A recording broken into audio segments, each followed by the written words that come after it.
Bonjour à toutes et à tous, commençons par rappeler les règles de compatibilité des inégalités. Si x est inférieur ou égal à y, alors en ajoutant un même réel z, on garde x plus z inférieur ou égal à y plus z. Et si x est inférieur ou égal à y et z supérieur ou égal à 0, alors x fois z est inférieur ou égal à y fois z.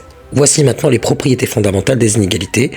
Je vous laisse les lire à l'écran, elles généralisent ces règles et introduisent d'autres situations utiles. Voyons maintenant leur démonstration une par une. Démonstration 1. On ajoute z à la première inégalité, puis y à la seconde, et par transitivité, on obtient x plus z est inférieur ou égal à y plus t. Deuxième démonstration.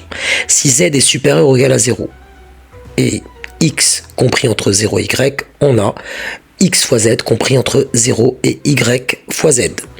Par ailleurs, si y est supérieur ou égal à 0 et z compris entre 0 et t, on obtient y fois z compris entre 0 et y fois t. En combinant les deux, on obtient bien x fois z compris entre 0 et y fois t.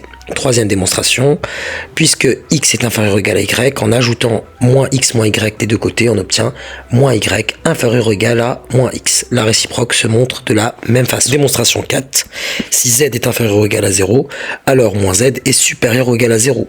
Avec x inférieur ou égal à y, on a x fois moins z est inférieur ou égal à y fois moins z. En multipliant par moins 1, le sens change et donne x fois z supérieur ou égal à y fois z.